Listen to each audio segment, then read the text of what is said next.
నమస్తే. Welcome to our channel. నేను విశాల్ని. ఇప్పుడు ఒక వార్త సోషల్ మీడియాలో చక్కెర్లు కొడుతుంది. అది ఏంటి అంటే వైసీపీ ఎంపీ విజయసాయిరెడ్డి ఎక్స్‌లో ఒక పోస్ట్ పెట్టాడు. ఆ పోస్ట్‌లో ఏముంది? ఇలాంటి అంశాలను చర్చించే ముందు స్టూడియోలో ఉన్నారు senior journalist doctor Kanakadurga Vadlamani గారు ఉన్నారు. వారిని అడిగే విషయాలను తెలుసుకునే ప్రయత్నం చేద్దాం. నమస్కారం మేడం. నమస్తే. మేడం, విజయసాయిరెడ్డి వైసీపీకి రాజీనామా చేసిన తర్వాత ఇటీవల ఈరోజు చూసుకున్నట్టయితే ఎక్స్‌లో ఒక పోస్ట్ పెట్టాడు. హిందువుల్లో ఎవరన్నా ఏమన్నా అన్నా సరే ఒప్పుకునేదే లేదు, కుట్రలు చేసినా ఒప్పుకునేది లేదు, మత మార్పులు చేసినా ఒప్పుకునేది లేదని ఒక పోస్ట్ పెట్టాడు. నిజంగా ఈ పోస్ట్‌ని ఏమనిపిస్తుంది మేడం మీకు?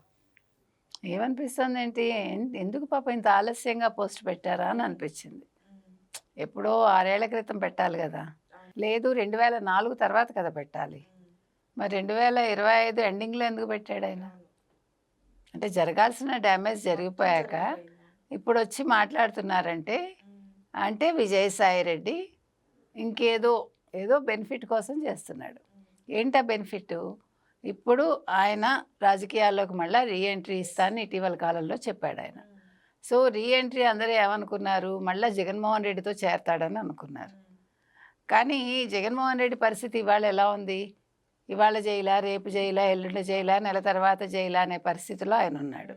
ఒక్కొక్కళ్ళు కలుగులోంచి బయటకు వచ్చి మేము తప్పులు చేసాము, అవును మేము వెనక్కి ఇచ్చేసాం డబ్బులని ఒకడు అంటాడు.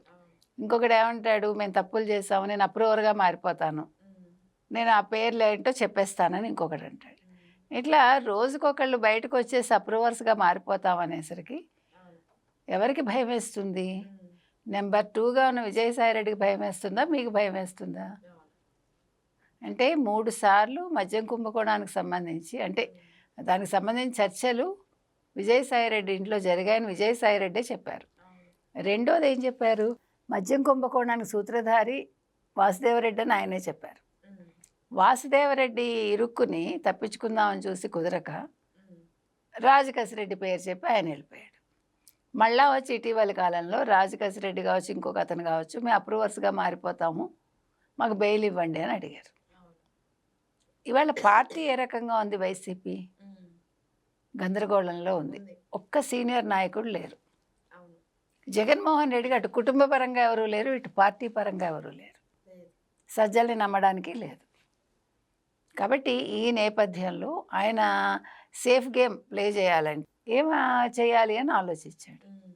మతం అనే ఒక ఆయుధాన్ని ఆయన బయటకు తీశాడు. మతమే ఎందుకు తీశాడు? ఎందుకంటే జగన్మోహన్ రెడ్డిని ఇబ్బందుల్లో పెట్టాలంటే మతమే తీయాలి. మద్యం కుంభకోణంలో జగన్మోహన్ రెడ్డి పేరు ఈయన చెప్పలేదు. సో రేపొద్దున జగన్మోహన్ రెడ్డి విజయసాయిరెడ్డి పేరు చెప్పకుండా ఈ మతం అనే ఒక అంశాన్ని తెర మీదకి తీసుకొచ్చారా విజయసాయిరెడ్డి. సో ఇప్పుడు ఈ మతానికి సంబంధించి ఇంకొక అంశం ఏంటంటే, బీజేపీలో చేరాలంటే మతం చాలా ప్రధానం. సో బీజేపీలో చేరాలంటే మతం అనే అంశాన్ని తెర మీదకి తీసుకొస్తే అమిత్ షా దృష్టిలో పడతాను. ఇప్పుడు 2004 నుంచి 2024 వరకు సుమారు 7030 చర్చిల దాకా ఆంధ్రప్రదేశ్లో వచ్చాయి. అంటే అందులో అంతకుముందు నిర్మించినవి కూడా ఉండొచ్చు, కానీ ఎక్కువ శాతం వచ్చాయి అందులో. రెండోది, మత మార్పిళ్ళు చాలా ఎక్కువగా జరిగాయి. ఈయన అన్నాడు కదా, డబ్బిచ్చి మత మార్పిళ్ళు చేస్తున్నారు, సహించేది లేదు, మత మార్పిళ్ళు సహించేది లేదు, కుట్రలు చేస్తే సహించేది లేదు. మంచిదే, మీరు తీసుకున్న నిర్ణయం బాగుంది, కానీ దీన్ని మీరు ఎప్పుడు ఎక్స్ప్రెస్ చేసి ఉండాలి? 2005లో తీసుకుంటే బాగుండేది ఒకసారి, లేదంటే 2020లో తీసుకుని ఉంటే బాగుండేది. 2025 డిసెంబర్లో ఎందుకు తీసుకున్నారు విజయసాయిరెడ్డి గారు? ఎందుకంటే ఇప్పుడు విజయసాయిరెడ్డికి ఉనికి కాపాడుకోవడం చాలా ప్రధానం. ఈ కేసుల నుంచి తప్పించుకోవాలంటే ఉన్న ఏకైక మార్గం బీజేపీ, అమిత్ షా. అమిత్ షాని ప్రసన్నం చేసుకోవాలంటే మతం అనే పదం తీసుకొస్తే ఆయన కొంచెం కరిగిపోతాడని అనుకుంటున్నాడు. అయితే విజయసాయిరెడ్డిని తీసుకోవటానికి కూటమి అనుమతి అవసరమా అనేది తేలాలి. చంద్రబాబు నాయుడు గారు ఒప్పుకుంటారా? ఎందుకంటే ఇటీవల కాలంలో కూడా ఆయన కొంచెం ఘాటుగానే విమర్శించాడు విజయసాయిరెడ్డి. అంటే కూటమికి సంబంధించి కావచ్చు, మరొకటి కావచ్చు, వ్యక్తుల పరంగా కావచ్చు. కాబట్టి బీజేపీ అంగీకరిస్తుంది. ఒకటేనండి విజయసాయిరెడ్డికి చెప్పేది, విజయసాయిరెడ్డి గారు మీ రాజకీయ అవసరాల కోసం మతాన్ని అడ్డు పెట్టుకోకండి. మీ రాజకీయ అవసరాల కోసం కొత్తగా మీరు జగన్మోహన్ రెడ్డి మీద కోపం ఉన్నట్టు నటించక్కర్లా. అది చెప్తున్నాం మనం. కాబట్టి ఇవాళ విజయసాయిరెడ్డి ఏం మాట్లాడినా ప్రజలు నమ్మే స్థితిలో లేరు. అసలు 1,00,000 కోట్ల క్విడ్ ప్రోకో చేయించింది విజయసాయిరెడ్డి. 43,500 కోట్లు జప్తు చేయించడం అనేది విజయసాయిరెడ్డి చేసిన తప్పిదం వల్లేగా. డొల్ల కంపెనీలు పెట్టకపోతే ఆయన ఒక చార్ట్ అకౌంటెంట్గా ఈరోజు స్థితి ఇంత దూరం రాదుగా. కాబట్టి తప్పు మీరు చేసే ఆ రోజు, ఆ తప్పు వల్ల జరిగిన అంటే ఒప్పు అంటే డబ్బులు రావడం వల్ల, తర్వాత పదవి రావడం వల్ల ఇవాళ ఆయన మత మార్పిళ్ళు చేయించుండొచ్చు. సో ఇందులో మీ భాగస్వామ్యం ఉన్నట్టేగా. ప్రధాన భాగస్వామ్యం విజయసాయిరెడ్డిది కూడా కదా. సజ్జల కంటే ముందు విజయసాయిరెడ్డిది, సజ్జల తర్వాత. కాబట్టి దానికి విజయసాయిరెడ్డి ఆన్సర్ ఇవ్వాలి. మరి ఏం చేస్తాడో చూడాలి. ఎందుకంటే ఇవాళ ఆయన సడన్గా ఒక మత మార్పిడిలో అనే అంశాన్ని తెర మీదకి తీసుకొచ్చేస్తే ప్రజలు మిమ్మల్ని మన్నించేసి ఆంధ్ర ప్రజలు అబ్బో విజయసాయిరెడ్డి మంచివాడు అని అన్నారు.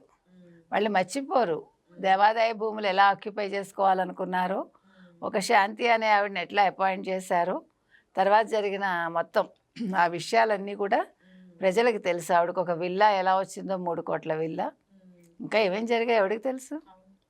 కాబట్టి ఏమి చేసినా విజయసాయిరెడ్డి గారు మీరు హ్యాపీగా వ్యవసాయం చేసుకోండి. ఇవన్నీ మనకెందుకు? మళ్ళా మత మార్పిళ్ళని ఇదని అదని. ఇప్పుడు అనిల్ కుమార్ని ఏమైనా అరెస్ట్ చేయిస్తారా, లేదు జగన్మోహన్ రెడ్డిని అరెస్ట్ చేయిస్తారా? ఇప్పుడు సోషల్ మీడియాలో అంతా ఇదే చక్కర్లు కొడుతుంది. సడన్గా విజయసాయిరెడ్డి ఇలా మారటం ఏంటి? హిందువుల మీద కుట్రలు చేస్తే సహించేది లేదంటే మత మార్పిళ్ళు, డబ్బులు ఇచ్చి మత మార్పిళ్ళు చేస్తున్నారని చెప్పడం. మరి గతంలో చేసేవాళ్ళు అప్పుడు చెప్పలేదు కానీ ఇప్పుడు ఎందుకు చెప్పడం? మరి అదే మీకు చెప్తున్నాను. ఇప్పుడు తన్ని తాను కాపాడుకోవడానికి తనకు ఒక రాజకీయ ఆవాసం కావాలి, ఒక పార్టీ కావాలి. అందుకోసం ఈ నాటకాలు. వైసీపీ పార్టీలో ఇప్పటికే పార్టీని జగన్మోహన్ రెడ్డి బలోపేతం చేసుకోవడానికి ప్రయత్నిస్తుంటే, మరోపక్క ఉన్న మంత్రులు కావచ్చు, ఎమ్మెల్యేలు కావచ్చు, అందరూ బయటకు వచ్చే అవకాశం ఉందని మనకు వస్తున్న వార్త. మరి ఇంక ఏ విధంగా పార్టీ ముందుకు వెళ్ళబోతుందంటే ఏం చెప్తారు మేడం? ఏమండి, ఓ పక్క అసలు ఎవరైనా జగన్మోహన్ రెడ్డితో ఒక సీనియర్ ఉన్నారా మీరు చూపించండి నాకు. ఇప్పుడు ఇవాళ ఆయన మతం అనే ఒక పదం తీసుకొచ్చారంటేనే విజయసాయిరెడ్డి అసలు మొన్న మళ్ళా రాజకీయాల్లోకి వస్తారంటే అందరూ జగన్మోహన్ రెడ్డి దగ్గరికి వెళ్తాడనే కదా అనుకున్నారు. అంటే ఇవాళ పార్టీ ఒక మునిగిపోతున్న ఓడలాంటిదని అర్థమయ్యాకే కదా ఆయన బీజేపీ కోసం ఈ మాట మాట్లాడారు. కాబట్టి ఇవాళ జగన్మోహన్ రెడ్డి పని అయిపోయింది. చుట్టూ ఎవరూ లేరు. చుట్టూ అందరూ కూడా తప్పులు చేసిన వాళ్ళు, అవినీతి చేసిన వాళ్ళు, అప్రూవర్లుగా మారుతున్న వాళ్ళు, తర్వాత ఏంటి కల్తీ నెయ్యికి సంబంధించిన వాళ్ళు, ఇలా అందరూ ఉండేసరికి వాళ్ళ పార్టీ పని అయిపోయింది. ఏం చేయాలో తెలియక జగన్మోహన్ రెడ్డి కొట్టుమిట్టాడుతున్నాడు. ఒక విజయసాయిరెడ్డే పక్కకి వెళ్ళిపోయాడు కదా. ఇంకా అందుకని ఇవాళ దేని గురించి అసలు వైసీపీ ఉంటుందా ఉండదా అనే చర్చ అనవసరం. జగన్మోహన్ రెడ్డి చేజేతిలా పతనం చేసుకున్నాడు.